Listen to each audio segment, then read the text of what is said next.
SSC পরীক্ষা হয়ে গেল এবং তার ফলাফলটাও হলো। আপনারা কিন্তু সবাই অবগত আছেন যে কতগুলো শিক্ষার্থী কৃতকার্য হয়েছে আর কতগুলো শিক্ষার্থী অকৃতকার্য হয়েছে।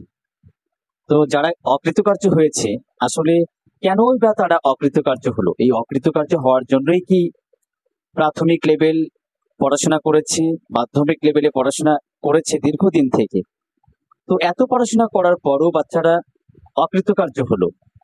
তো জেনে নেওয়া যাক আসলে কাদের কারণে বা কি কি অবহেলার কারণে এই আমাদের সোনামণিরা অকৃতকার্য হয়েছে, এবং এখন থেকেই এটার একটা ব্যবস্থা নিতে হবে। আশা করি আমার পরামর্শগুলো ভালো লাগবে, শুনতেই থাকুন। তো যে সকল শিক্ষার্থী অকৃতকার্য হয়েছে, এটা আসলে আমরা শিক্ষার্থীদের দোষ একেবারেই যদি দিই, তাহলে আমরা দিতে পারি 30% তাদের দোষ। 70% দোষ তাহলে কার উপরে যাবে? 70% দোষ যাবে এরকমটা প্রথমে আমি বলবো অভিভাবক।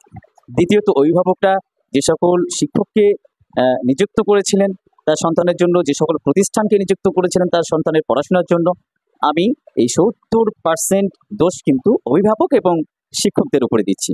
কারণ এতটা বছর সে প্রথম শ্রেণী থেকে দশম শ্রেণী পর্যন্ত অধ্যয়ন করেছে শুধুমাত্র এসএসসিতে ভালো একটা ফলাফল করার জন্য। তার একটা শিক্ষণ ফলের একটা দীর্ঘ একটা যাত্রা ছিল। তো এইটাতে অভিভাবকরা কিন্তু লক্ষ্য করতে পারতেন যে আমার মেয়েটা, আমার ছেলেটা প্রতিদিন স্কুলে যাচ্ছে, কেমন হচ্ছে পড়াশোনা আমি একদিনও জানতে চাইনি। কোচিংয়ে যাচ্ছে, আমি কোচিংয়ে দিয়েছি, হ্যাঁ অমুক মাস্টার তমুক মাস্টারের কাছে দিয়েছি, আপনি কখনো খোঁজও করেননি। তো এর এর পিছনে কারণটা হলো যে অভিভাবকদের অসচেতনতা ছিল। দ্বিতীয়ত যে সকল শিক্ষক পাঠদান করিয়েছেন তাদের অনেক বড় একটা অবহেলা ছিল। বাচ্চারা গোলমাল পছন্দ করে, এলোমেলো পছন্দ করে, পড়া দিবে না ফাঁকি দিবে এটাই পছন্দ করে অধিকাংশ বাচ্চারা। তো আমরা শিক্ষক হয়ে কেন সেটাকে প্রশ্রয় দিব? আমার কথা হচ্ছে এটা। তো আমার মনে হয় এই দুপক্ষের অবহেলার কারণেই শিক্ষার্থীরা কিন্তু তারা কি মানে ফাঁকা পেয়েছে, যে আমরা মানে অযত্নের সময়গুলোকে আমরা পার করে এসেছি, যার কারণে কিন্তু এই অকৃতকার্যের সংখ্যাটা বেড়ে গেছে। এবং কি 30% আমি দায়বদ্ধ করছি সোনামণিদেরকে, শিক্ষার্থীদেরকে। তোমরা আসলে এতটাও ছোট নাও যে বোঝো না, তোমরা ভালো মন্দ সবই বোঝো, নিজের ভালোটা বুঝলা না, নিজের বাবার পরিশ্রম করার টাকার যে খরচ করেছে তোমার পিছনে, তুমি এটাকেও মূল্যায়ন করোনি। এবং শিক্ষকরা, হ্যাঁ শিক্ষকরা সবার বড় আমরা জানি, আমরা সম্মান করি। কিছু কিছু শিক্ষক আছেন যে ভালোভাবে শিক্ষা না দিয়েই শিক্ষার্থীদের সাথে সময়গুলো পার করে নিয়ে গেছেন, ভালো একটা পরামর্শ দেননি, অবহেলা করেছে, তাদেরকে কোনো পরামর্শ দেননি।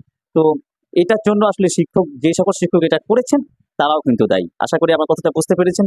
যদি ভুল কিছু বলে থাকি, এটা আমার ব্যক্তিগত পরামর্শ ছিল। অ্যাজ এ টিচার হিসেবে আমার কাছে যেটা মনে হয়, আমিও বাচ্চাদের পাঠদান করিয়ে থাকি। আমি কিন্তু চেষ্টা করি এবং কি পরীক্ষামূলক পাঠদান করানোর চেষ্টা করি। বাচ্চাদেরকে একটা জিনিস শেখানোর পর বোর্ড কোশ্চিন তাদেরকে সলিউশনে নিয়ে যাই।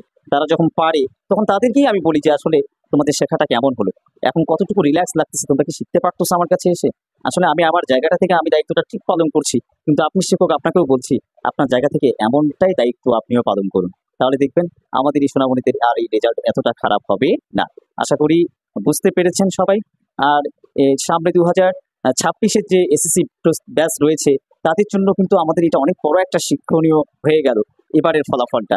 তো আমি শিক্ষার্থীদেরও বলবো, অভিভাবকদের বলবো, এবং যে সকল শিক্ষক রয়েছেন বিভিন্ন উচ্চ বিদ্যালয়ের এবং যারা বিভিন্ন কোচিং মিডিয়ে পড়ান, আমি তাদেরকেও বলছি আপনারা নিজ জায়গা থেকে সৎভাবে শিক্ষাটা দেওয়ার চেষ্টা করেন, টাকাটাকে বড় করে দেখিয়েন না। ইনশাল্লাহ দেখবেন সোনামণিদের 2026-এর এসএসসির ফলাফলটা আমরা যতটা পেয়েছি তার থেকে দ্বিগুণ আমরা ভালো পাবো ইনশাল্লাহ। সকলে ভালো থাকবেন। আল্লাহ হাফিজ।